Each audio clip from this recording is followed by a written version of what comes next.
Hola, soy Pascal de Estudios de Neutralidad. Anoche, estaba curioso acerca de las perspectivas de los realistas pacifistas en Rusia y Gran Bretaña con respecto a la guerra en Ucrania y la situación general en Europa.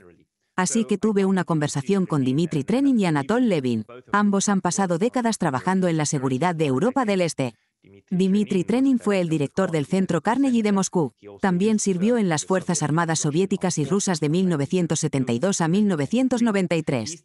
Escribió el libro Rusia, en 2019, en el que detalla el tumultuoso viaje del país desde la revolución, pasando por la devastación de la posguerra, hasta la Rusia de Vladimir Putin hoy en día. Por otro lado, Anatoly Levin es investigador principal sobre Rusia y Europa en el Instituto Quincy para la Política Estatal Responsable. Trabajó como periodista en la Unión Soviética y Europa del Este de 1985 a 1998. Durante este tiempo, cubrió las guerras en Afganistán, Chechenia y el Cáucaso soviético. Escribió los libros Ucrania y Rusia, Rivalidad Fraternal y América, correcta o incorrecta, una anatomía del nacionalismo estadounidense. Ahora, pasemos a nuestra discusión. Dmitry Trenin y Anatoly Levin, muchas gracias por tomarse el tiempo para hablar conmigo hoy. Es un placer. Permítanme comenzar preguntándoles a ambos, ¿cómo están? ¿Cómo han estado lidiando con todo lo que ha estado sucediendo en los últimos 3 meses? Dmitry, tal vez podrías ir primero, seguido por Anatol. Well, it's certainly a very difficult period, and in many ways it looks like it's open-ended. De hecho, estamos atravesando un momento muy desafiante. Parece no tener fin a la vista. Estamos enfrentando la dura realidad de una guerra en Ucrania. Sin embargo, también existe una realidad más amplia. La gente se refiere a ella como la guerra híbrida entre Rusia y Occidente. Entonces, aunque la lucha en Ucrania se detenga en algún momento, lo cual sucederá, el conflicto más grande persistirá. Por lo tanto, estamos lidiando con una situación que, en muchos aspectos, es tan significativa y perjudicial como la Guerra Fría del siglo XX. As the Cold War was in the 20th century. Eso es muy sombrío en efecto. Anatol, ¿cuál es tu opinión? Yes, I'm afraid I agree with that, and I mean probably like Dmitry, as somebody who's worked for. Sí, temo que estoy de acuerdo con eso. Al igual que Dmitry, he trabajado durante 30 años para mejorar o al menos mantener buenas relaciones entre Rusia y Occidente y evitar conflictos.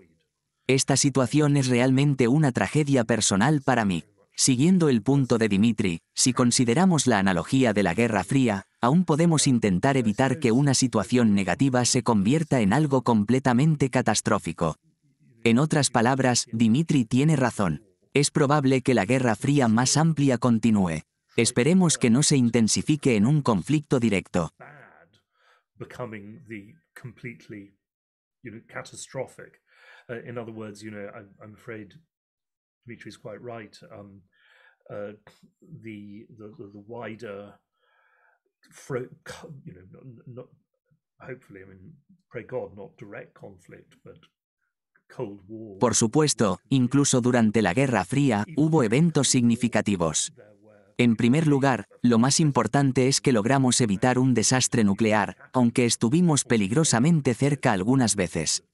También hubo otros desastres que podrían haberse evitado con un poco más de sabiduría. Por ejemplo, Estados Unidos no necesitaba involucrarse en Vietnam durante la Guerra Fría. De manera similar, la Unión Soviética no necesitaba invadir Afganistán. Por lo tanto, debemos tener estas cosas en mente. The Soviet Union did not need to go into Afghanistan, so we can keep that in mind. Okay, then maybe let me continue. De acuerdo, continuemos discutiendo los artículos que escribiste. Dmitry, escribiste un artículo que fue publicado en inglés en Russia Today. Esto se basó en el discurso que pronunciaste en la 30ª Asamblea del Consejo Ruso de Asuntos Exteriores y Política de Defensa. ¿Podrías explicar los puntos principales de tu artículo? Además, ¿podrías compartir cuáles son tus mayores preocupaciones sobre el papel de Rusia en el conflicto actual? Well, I would first of all, I do not. I don't think I can recite the main themes of that article because you just you move on and you come up with all En sorts primer of lugar, no creo que new pueda thinking, recitar los temas all sorts principales of de new ese ideas. artículo. Esto se debe a que Honestly, constantemente avanzo y genero nuevos pensamientos e ideas casi todos los días. En respuesta a tu pregunta, veo esto como una prueba existencial para la Federación Rusa. No me refiero al aspecto militar, aunque es crucial. Principalmente, estoy hablando de los aspectos económicos, tecnológicos y sociales. También me refiero a los aspectos ideológicos y de valores. Societal side of all that, the ideological, the values side. And basically, even before February this year, I'd come to the conclusion that the model that the Russian Federation had been following since the end of the Soviet Union had run its course, essentially.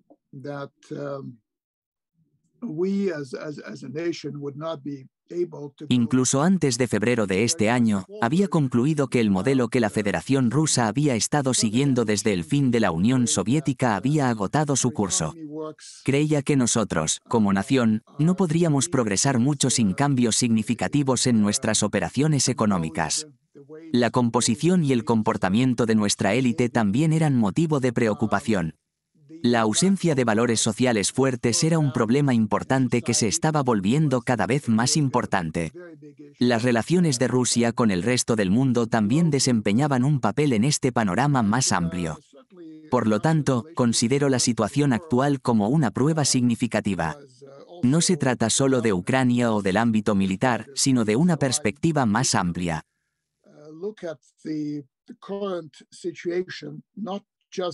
In Ukraine, not just in the military sphere, but more broadly as a very big test. And, suddenly Russia has become cut off from the Western financial system, Western economic system, Western technological system, financial, and given the dominance, the continued dominance of the West in the world, Rusia se ha vuelto repentinamente aislada de los sistemas financieros, económicos y tecnológicos occidentales. Teniendo en cuenta el continuo dominio occidental a nivel global, esto presenta un conjunto masivo de problemas. A menos que Rusia pueda idear un modelo que permita el crecimiento y desarrollo, al mismo tiempo que preserva y fortalece la armonía interna, la situación podría deteriorarse significativamente. En mi opinión, esto es un problema existencial. Para enfrentar los desafíos que enfrenta actualmente, Rusia necesita adoptar nuevos enfoques en muchas áreas.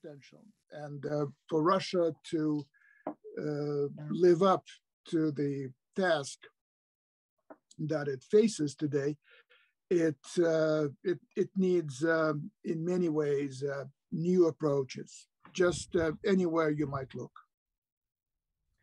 And Anatol, I believe you wrote something about Anatol, this, creo que has escrito sobre esto, la idea de que esto es una crisis existencial para Rusia. ¿Podrías explicarlo? Yes, well, I mean, I wanted to bring out in this piece the fact that, as is, has been familiar from, I think, many conflicts in history, that Sí, quería resaltar en este artículo que, como hemos visto en muchos conflictos históricos, un gran número de rusos que no querían ni apoyaban esta invasión, e incluso pueden verla en privado como un desastre, están principalmente influenciados por la naturaleza de la respuesta occidental y estadounidense. A menudo perciben lo que, como mencionó Dmitry, parece ser una amenaza existencial para Rusia. Básicamente, se creen las palabras del Occidente y creen que esto realmente se ha convertido en una amenaza existencial. Sin embargo, supongo que hay dos puntos adicionales a considerar sobre este asunto.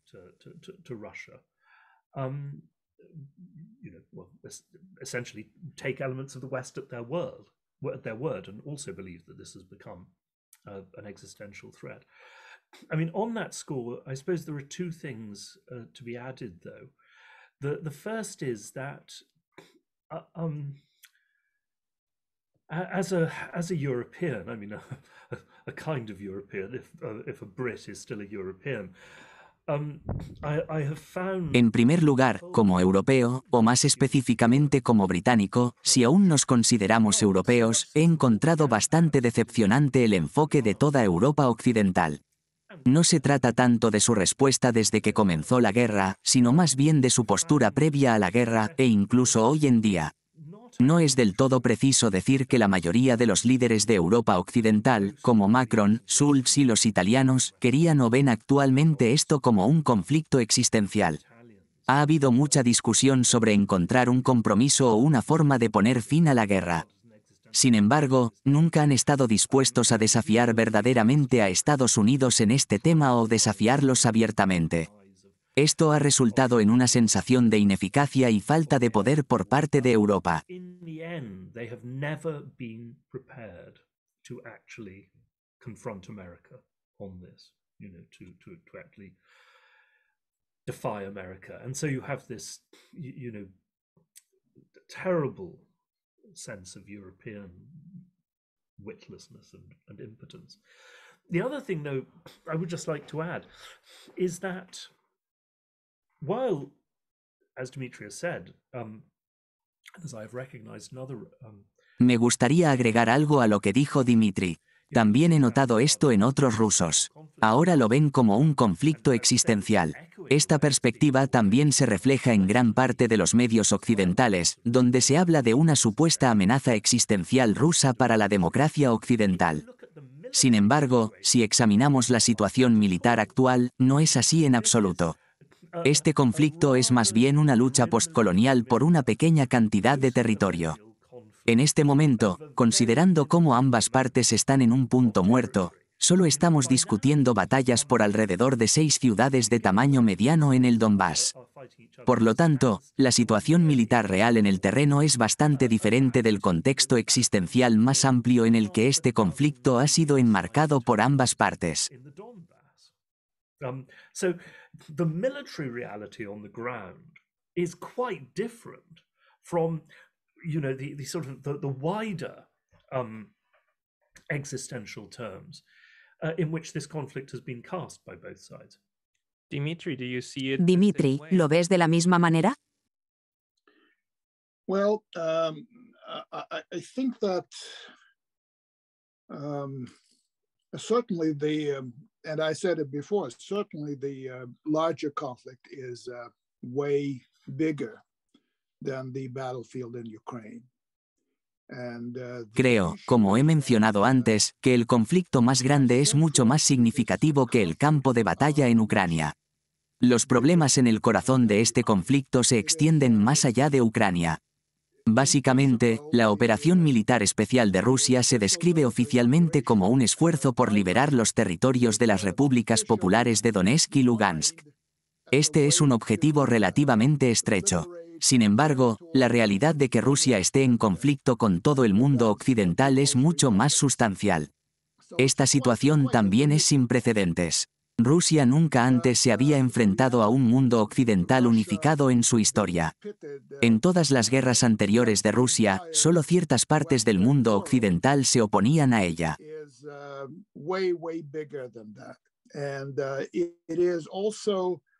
Unprecedented.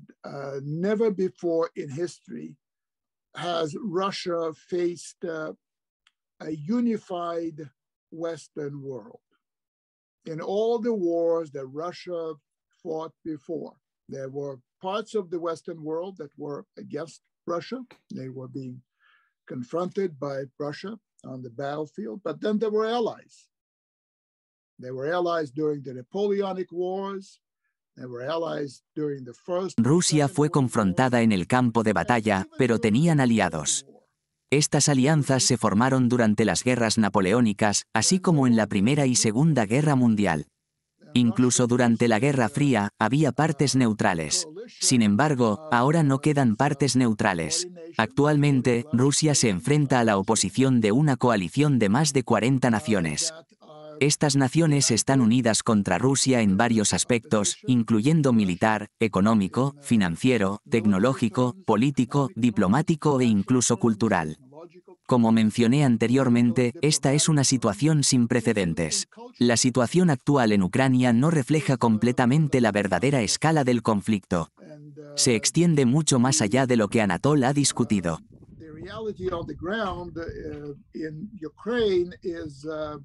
Is no adequate measure to define the real scale of the conflict. It goes way beyond what Anatol has been talking about. Solo estaba hablando estrictamente en términos militares. Absolutely, Anatol. Absolutamente, Anatol. Esto no está destinado como crítica. De hecho, estaba utilizando tus frases para enfatizar mi punto. Así que, estoy completamente de acuerdo contigo en eso. I like to think about having two conflicts going on at the same time. A hot war. Me gusta considerar la existencia de dos conflictos simultáneos, una guerra caliente u operación militar en Ucrania, y un conflicto estructural más amplio y frío. A pesar de la insistencia del embajador Jack Matlock de que esto no es una segunda guerra fría, la Guerra Fría se basaba en dos ideologías completamente diferentes sobre cómo debería estructurarse la sociedad. Eso ya no es el caso. Todos están de acuerdo en la estructura básica, pero el conflicto persiste. Dimitri, mencionaste que es existencial. En tu artículo, también señalaste que Occidente no está dispuesto a aceptar ni siquiera una apariencia de neutralidad de los países individuales. ¿Cómo lo expresaste? Occidente está rechazando incluso la neutralidad más básica de las naciones individuales. ¿Incluye esto la neutralidad propuesta de Ucrania? ¿Y ves las situaciones en Finlandia y Suecia de manera similar? With Finland and Sweden in the same way? Well, it's difficult for me, frankly, to imagine a neutral Ukraine. After everything that's happened in the last 100+ days, I just don't. Francamente, me resulta difícil imaginar una Ucrania neutral. Dado todo lo que ha sucedido en los últimos 100 días aproximadamente, no puedo ver cómo Ucrania podría funcionar como un Estado neutral. Tendremos que esperar y ver qué sucede, pero no puedo prever ese resultado. También quiero reiterar un punto que mencioné anteriormente. Ya no hay lugar para la neutralidad en Europa. Si Ucrania se mantuviera neutral, sería una anomalía, lo cual no creo que sea el caso. Aunque no pertenezca formalmente a una alianza, específicamente a la alianza de la OTAN, sigue siendo difícil imaginar que mantenga la neutralidad. En cuanto a Finlandia y Suecia, veo este tema de una manera mucho más relajada. But still, neutrality is something very hard to imagine. With regard to Finland and Sweden, I see this issue in much more relaxed way. I don't think there was much doubt in the Soviet Union. No creo que hubiera muchas dudas en la Unión Soviética, y más tarde en la Federación Rusa, sobre la orientación estratégica geopolítica de Suecia durante décadas.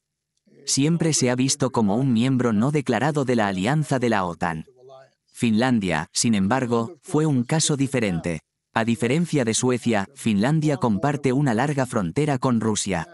Durante la Guerra Fría, Finlandia era básicamente un estado amortiguador. Es posible que no estén contentos de aceptar esta etiqueta, pero la Unión Soviética utilizó a Finlandia como un estado amortiguador contra el Occidente liderado por Estados Unidos, la OTAN y otros instrumentos de poder estadounidenses en Europa. La posibilidad de membresía en la OTAN para estos dos países puede que no se anuncie en Madrid, pero es probable que ocurra más temprano que tarde. Instruments of American power in Europe. To the extent that NATO membership for those two countries that will not be announced in Madrid, but will be. Si eso sucede, la respuesta de Rusia dependerá en gran medida del tipo de despliegue militar que Finlandia permita en su territorio. También dependerá del tipo de actividades militares, como ejercicios y entrenamientos, que Finlandia realice con socios y aliados de la OTAN. Otro factor es si Finlandia se convertirá en una base para sistemas de armas estadounidenses que podrían alcanzar profundamente a Rusia. Las respuestas variarán considerablemente. Habrá alguna respuesta en cualquier caso porque, desde la perspectiva de Rusia, la frontera con Finlandia adquirirá un estatus muy diferente. Se convertirá en una frontera con lo que es esencialmente una alianza hostil.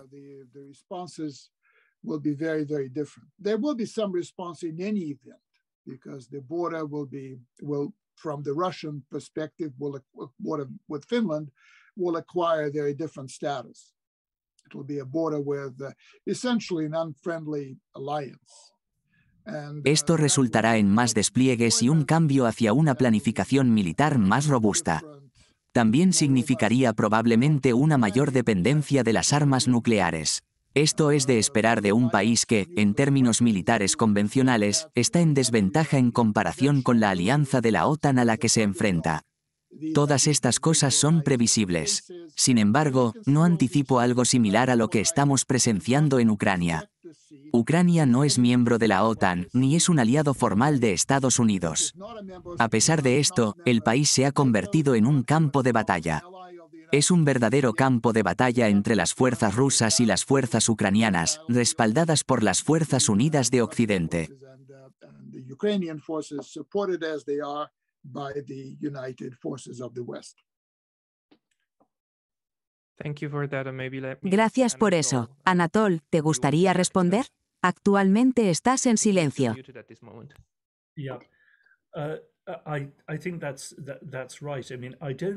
Sí, creo que eso es correcto. Personalmente, no considero que la membresía de Finlandia y Suecia en la OTAN sea de gran importancia en términos militares. No creo que Rusia haya planeado atacarlos. Además, es muy improbable que se permitan ser utilizados como base para atacar a Rusia. Sin embargo, su ingreso a la OTAN básicamente completa lo que veo como una ecuación fundamentalmente defectuosa creada por Occidente después de la Guerra Fría. Esta ecuación confunde el concepto de Europa con la membresía en la OTAN y la UE. No necesariamente fue una idea bien pensada, sino más bien una suposición automática. La creencia era que para ser verdaderamente europeo, uno debía ser miembro tanto de la OTAN como de la UE.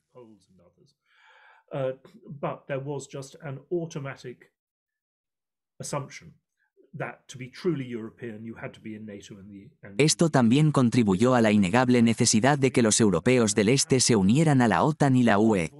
Sin hacerlo, básicamente se etiquetarían a sí mismos como europeos de segunda categoría o incluso no europeos. En cierta medida, lo que observamos ahora es el resultado de esa suposición. La OTAN y la UE están en proceso de incorporar casi todo, excepto a Rusia. Rusia, durante mucho tiempo, ha sido prácticamente excluida por Occidente de Europa.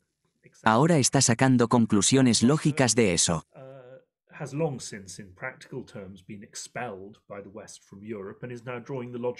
Me gustaría agregar una cosa. Esto depende en gran medida de lo que suceda en Occidente, pero podría considerarse un error significativo por parte de Putin.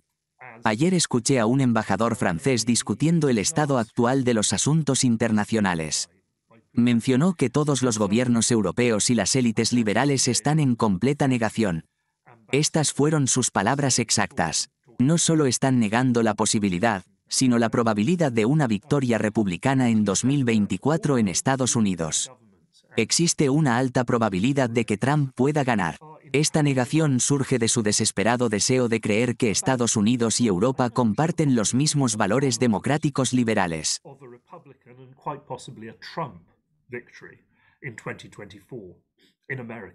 Además, están extremadamente ansiosos por creer que América siempre estará ahí para ellos, no solo en presencia, sino como una democracia liberal. Les resulta insoportable considerar lo que podría ser potencialmente la realidad en América. Esto es parte de la tendencia liberal europea de evitar muchos otros problemas a lo largo de los años. Por ejemplo, consideremos la migración, que es quizás el mayor ejemplo. Existe un claro rechazo a enfrentar muchos de los problemas y peligros reales asociados con ella. Es evidente para cualquiera que esté prestando atención que Trump podría ganar en 2024.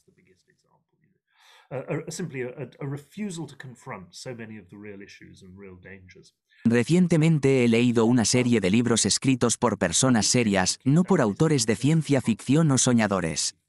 Estos libros discuten la posibilidad real de una guerra civil estadounidense en un futuro cercano. Esto se debe a las diferencias aparentemente insuperables entre los dos partidos políticos y sus seguidores. Si esto sucede, los futuros historiadores podrían cuestionar las acciones de Putin. Espero que no suceda, pero si ocurre, podrían preguntar, ¿en qué estaba pensando Putin? Putin ha hablado frecuentemente sobre la decadencia occidental y sus problemas. Si realmente creía en estos problemas, ¿por qué no esperó? En otras palabras, ¿por qué no esperó a que Occidente colapsara por sí mismo?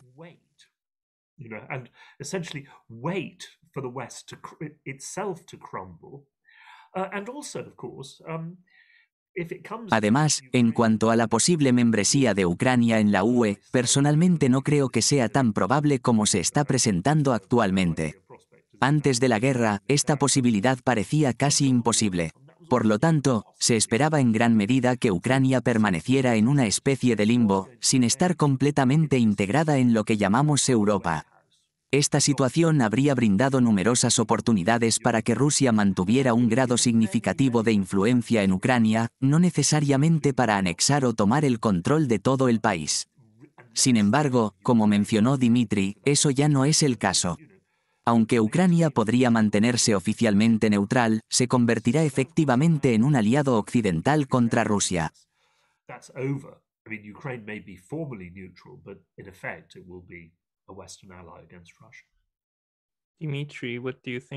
Dmitry, ¿cuáles son tus pensamientos al respecto? ¿Por qué Rusia no esperó simplemente? Well, you have to go into the thinking processes of the person who calls the shots in Russia on all strategic issues, and that's President Putin. Necesitas entender el proceso de pensamiento de la persona que toma todas las decisiones estratégicas en Rusia, y esa es el presidente Putin. Solo puedes especular, nunca lo sabrás realmente. Sin embargo, mi especulación es que él llegó a una decisión en algún momento durante 2021.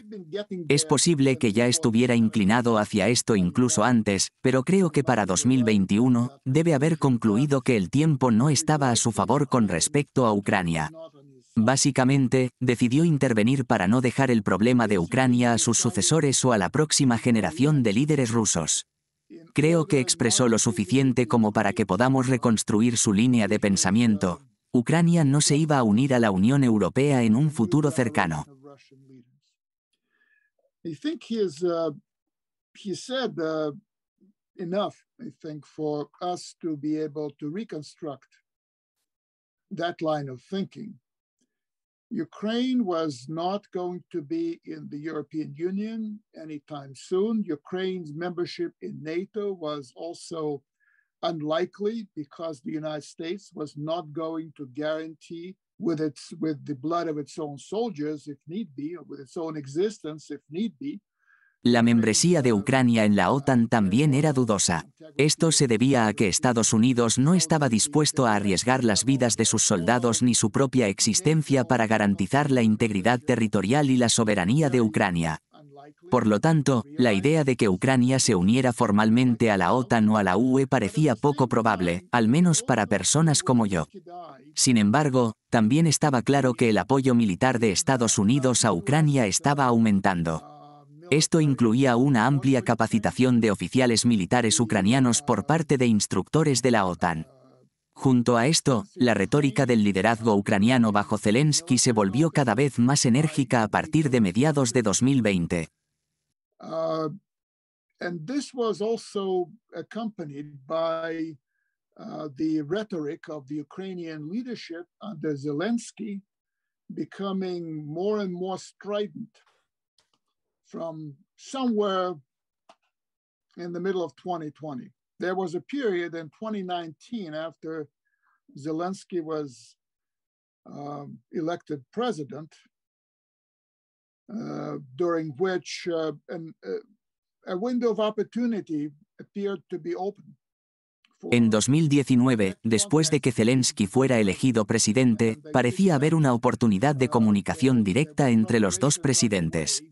Creían que se estaban realizando preparativos, incluso a principios de 2020, para facilitar un diálogo significativo. Sin embargo, algo cambió dentro de Ucrania. Zelensky, quien carecía de un apoyo sustancial de la clase política ucraniana, era claramente un forastero. Para sobrevivir, tuvo que acercarse y aceptar ayuda de facciones más nacionalistas y ultranacionalistas dentro de la clase política. Esta decisión marcó un cambio significativo en su enfoque hacia Rusia. En 2021, se volvió muy activo en la represión de cualquier cosa que pareciera ser prorrusa. Ultranationalist elements in that political class, and that sealed his very different approach toward Russia. During 2021, he became very active in suppressing anything that looked like Russia-friendly. There was a clampdown on, not much covered in the West, I should say, a clampdown on the TV stations that were close to the party of the successor to the party of the regions. Hubo una represión contra las estaciones de televisión afiliadas al Partido de las Regiones, predecesor del bloque de oposición.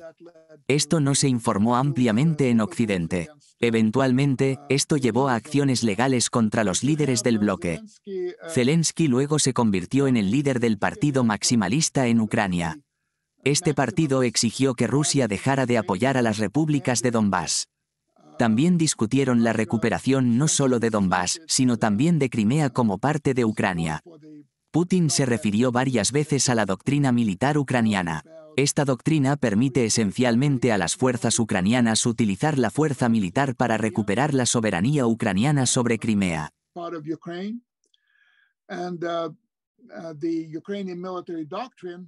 That Putin referred to several times essentially allowed the Ukrainian forces to use military force in order to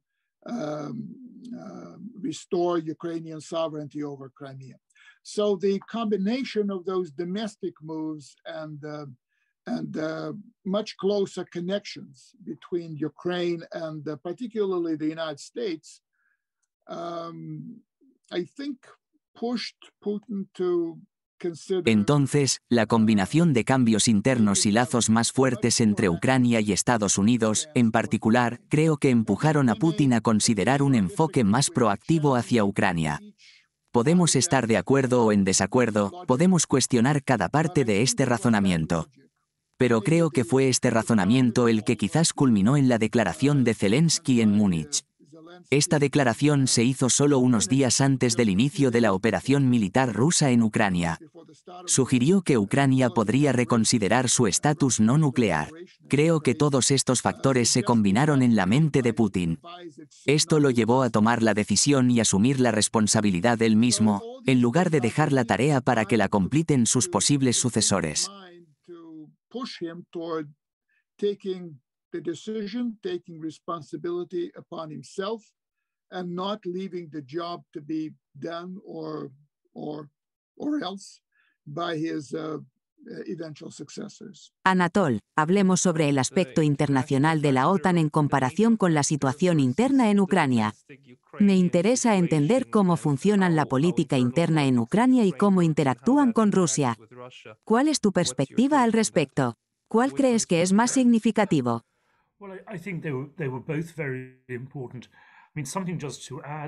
Bueno, creo que ambos aspectos fueron muy importantes. Quiero agregar algo a lo que mencionó Dmitry. Hay dos cosas a considerar. Primero, el aspecto internacional y segundo, el ucraniano. Esta situación no surgió solo el año pasado.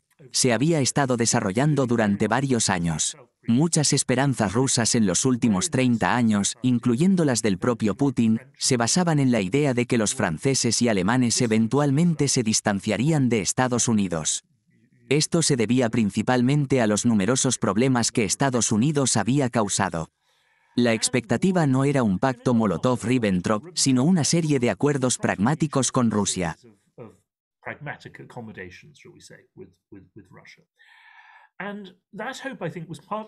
La esperanza, creo, fue parcialmente sostenida por el Acuerdo de Minsk sobre el Donbass. Este acuerdo fue negociado por los franceses y los alemanes. Estipulaba que las repúblicas separatistas de Donbass se reincorporarían a Ucrania. Sin embargo, tendrían plena autonomía, la cual estaba garantizada y protegida. Esta protección también era proporcionada por la comunidad internacional. Con el paso del tiempo después de 2015, se hizo cada vez más evidente que los ucranianos no iban a cumplir los términos del acuerdo. A pesar de firmar el acuerdo ellos mismos, no iban a promulgar las leyes necesarias para garantizar la autonomía de Donbass. También quedó claro que Occidente, incluyendo a los franceses y alemanes, no iba a ejercer ninguna presión significativa sobre los ucranianos para que lo hicieran.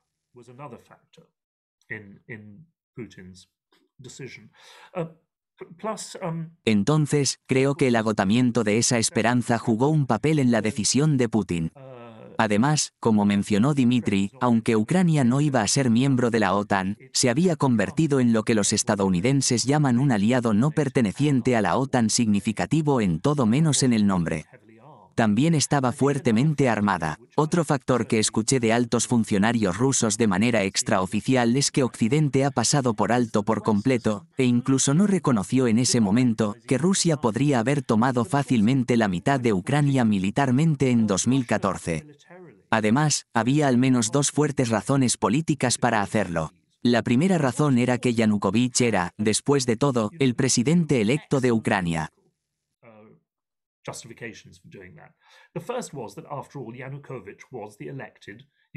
Rusia podría haber tomado la mitad del país y haberlo instalado en Kharkov. Podrían haber dicho, miren, este es el presidente electo. Luego, podrían haber negociado y preguntado, entonces, ¿cómo resolvemos esto? Sin embargo, Rusia no hizo esto. De hecho, Rusia mostró una notable contención. Creo que el establecimiento ruso ha estado arrepintiéndose de esto desde entonces. Se han estado preguntando, ¿por qué no lo hicimos cuando tuvimos la oportunidad? También hay esta sensación de que a medida que los ucranianos se arman cada vez más, será más difícil, o incluso imposible, hacerlo en el futuro. Como resultó, Rusia de todas formas se quedó sin tiempo.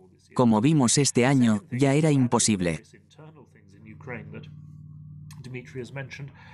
Where the whole succession of laws, which by the way also violated the Minsk II agreement. Añadiendo a los puntos de Dmitry sobre varios problemas internos en Ucrania, se han aprobado una serie de leyes. Estas leyes, que también han violado el acuerdo de Minsk en Ucrania en los últimos 2 años, tienen como objetivo reducir o incluso abolir el papel del idioma ruso en la educación, la vida pública y los medios de comunicación. Aunque estas leyes aún no se han implementado por completo, la intención es clara. En cuanto al tiempo que no favorece a Rusia, esta situación también sugiere que si Rusia espera demasiado tiempo, la base cultural de la estrecha relación entre Rusia y Ucrania podría erosionarse con el tiempo debido a la ucranización. Esto es lo que he escuchado de personas en Moscú. Ahora, la guerra ya ha causado daños significativos, pero este es otro factor a considerar. Now, of course, it's been destroyed by the war, but that's, another factor in what happened. Es precisa el análisis que Anatol proporciona sobre la percepción actual en Moscú, Dmitry. ¿Rusia lamenta no haber tomado un enfoque diferente en 2014? Well, even in 2014, the decision to limit the operation of Russian forces to the control of Crimea and the covert support for the republics in Donbass. Incluso en 2014, la decisión de restringir la operación de las fuerzas rusas al control de Crimea y al apoyo encubierto a las repúblicas en Donbass fue controvertida. Debo mencionar que el mandato que el presidente Putin recibió de la Cámara Alta del Parlamento ruso en 2014 le permitió desplegar fuerzas militares rusas. Esto no se limitaba solo a Crimea, Donbass o alguna parte específica de Ucrania, sino que se extendía a todo el territorio de Ucrania. Putin siempre se asegura de tener una base legal adecuada para sus acciones. Tenía la autoridad para usar este poder, pero decidió no hacerlo. Puede que lamente haber sido demasiado indulgente con Poroshenko. De hecho, cuando Ucrania llevó a cabo las elecciones presidenciales en mayo de 2014, Rusia tenía la opción de reconocer o no las elecciones. Blame himself for having become too soft on Poroshenko. Actually, when Ukraine held the presidential elections in May 2014, again, Russia had the option of, recognizing that election or not. Former President Yanukovych was in Russia, and it was the decision of President Putin whether to recognize. El expresidente Yanukovych estaba en Rusia. Era responsabilidad del presidente Putin decidir si reconocer unas elecciones que tuvieron lugar después de la remoción ilegal del presidente anterior. Entiendo que hubo discusiones entre Putin y Poroshenko. Durante estas discusiones se hicieron algunas promesas, pero no se cumplieron. Esto se debe a que Ucrania, bajo el liderazgo de Poroshenko, utilizó la fuerza militar contra los separatistas en Donbass. Anatol también mencionó el acuerdo de Minsk de febrero de 2015. Este acuerdo resultó en una promesa por parte de Ucrania que nadie en un cargo superior iba a cumplir. Hubo muchas promesas vacías o incumplidas por parte de los ucranianos.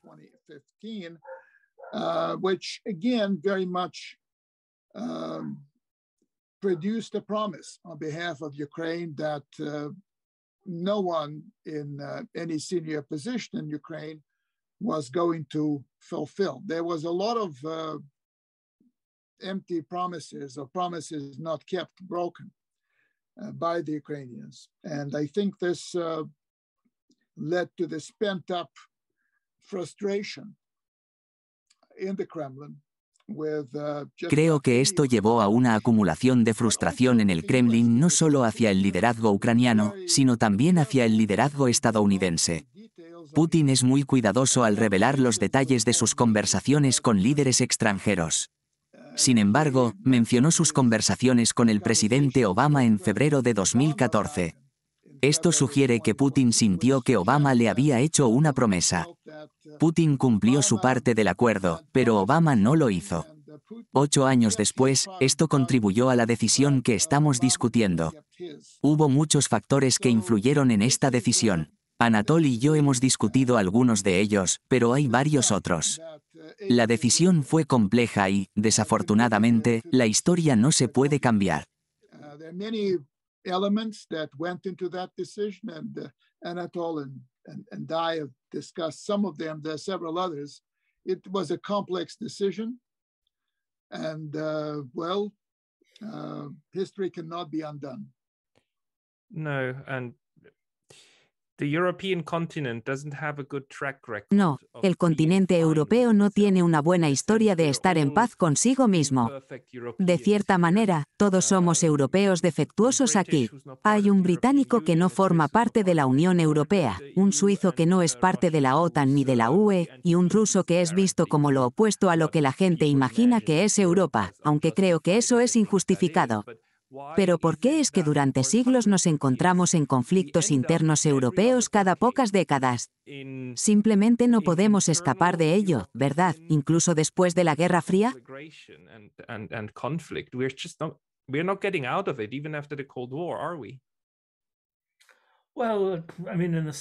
Bueno, de cierta manera, nadie más en el mundo lo está tampoco. En Asia Oriental, están atrapados en disputas territoriales continuas e irresueltas. Muchas de estas son remanentes de la Segunda Guerra Mundial. En Asia del Sur todavía están lidiando con las secuelas del fin del Imperio Británico.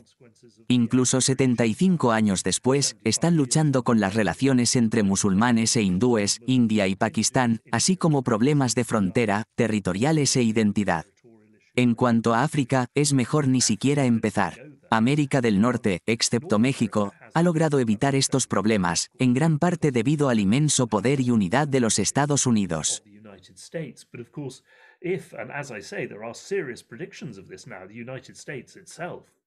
Pero por supuesto, si los Estados Unidos se desmoronan como un Estado democrático unido, lo cual es una predicción seria en este momento, es probable que veamos una situación similar allí.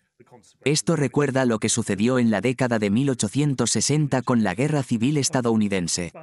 Las consecuencias de esa guerra aún se están enfrentando hoy en día. Sin embargo, debemos recordar que somos un continente diverso y dividido. Tenemos profundas hostilidades y rivalidades históricas.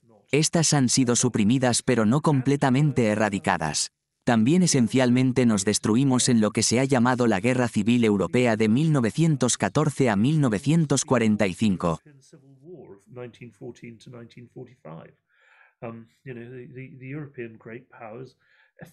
Las grandes potencias europeas básicamente se aniquilaron entre sí. En consecuencia, ahora tenemos una serie de estados que no tienen deseos de entrar en conflicto unos con otros. Incluso si consideramos a los extremistas de derecha en Francia o Alemania, ninguno de ellos está contemplando repetir 1914 o 1939 y entrar en guerra entre sí. Sin embargo, no son capaces de asumir una responsabilidad colectiva por su propio continente. Esto es seguido por años de Guerra Fría y dependencia de Estados Unidos. Desafortunadamente, somos un continente que está fracturado debido a la dependencia.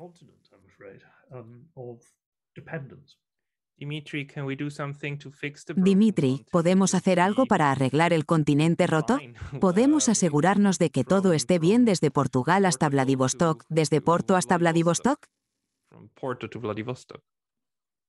Well, I think what's happening today in Russia is a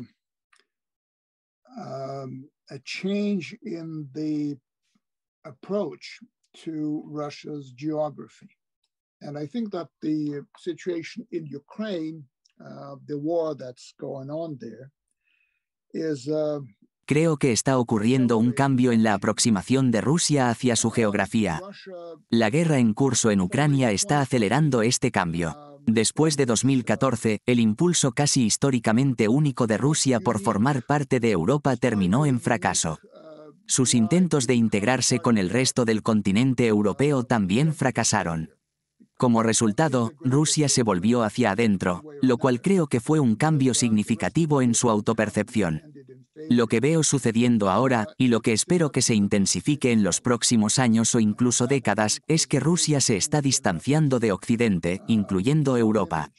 Está comenzando a identificarse como un país no occidental. En lugar de ver a Europa como su vecindario, está mirando más hacia la Gran Eurasia. Se está enfocando en los países asiáticos al este y sur de Rusia. Este cambio ha resultado en que Rusia tenga su relación más débil con Europa desde quizás la era de Rusia prepetrina, alrededor de los siglos XV al XVII.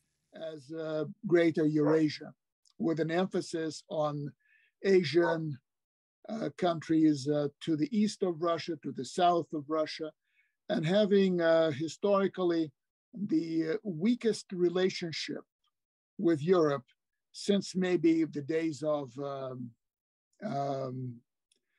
pre-Petrine Russia, let's say 15th century, 17th century, that period.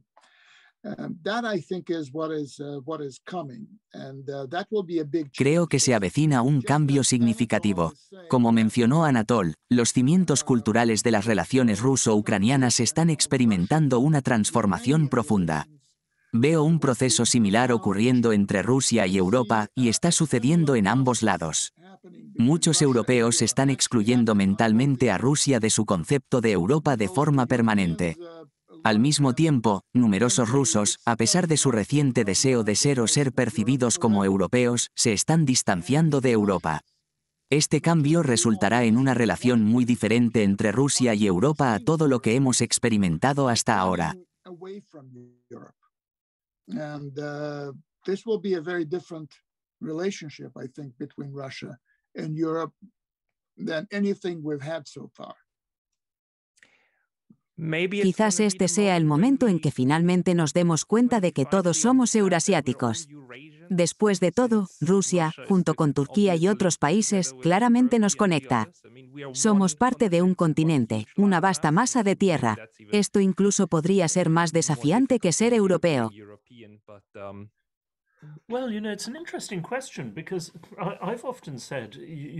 Bueno, es una pregunta interesante.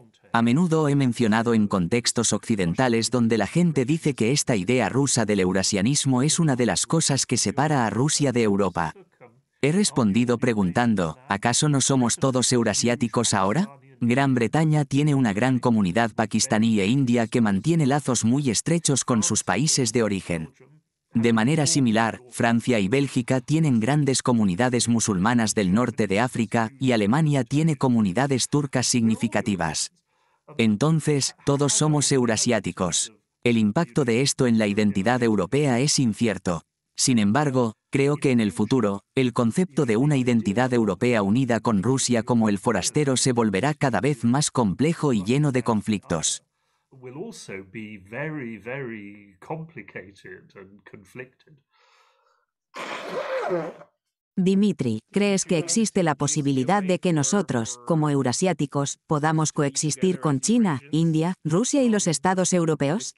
Incluso si no se aman necesariamente entre sí, ¿podemos al menos mantener un equilibrio y evitar conflictos? Well, that would only happen if Western Europe or United Europe, I should say. Bueno, eso solo sucedería si Europa unida prioriza sus relaciones con el resto del gran continente euroasiático sobre sus relaciones con Estados Unidos. No creo que Estados Unidos esté contento si sus aliados más importantes se alejan del Atlántico. Estarían aceptando una visión continental que incluye a China, India, los árabes y Rusia. Francamente, no creo que viva para ver el día en que esto se convierta en realidad. Tal vez nunca se convierta en realidad.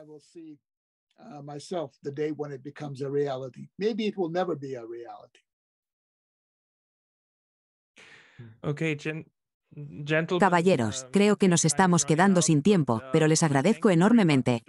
Lo único que podemos hacer es continuar nuestra discusión intelectual. Realmente detesto la fragmentación que estamos experimentando actualmente. Además, detesto el hecho de que se nos desanime a interactuar cultural e intelectualmente. Esto es una vergüenza, así que espero que al menos podamos tomar alguna medida en contra de esto. Absolutamente. Gracias por tu esfuerzo. Muchas gracias. Fue genial verte.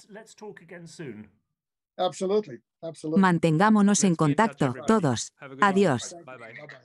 Bye-bye.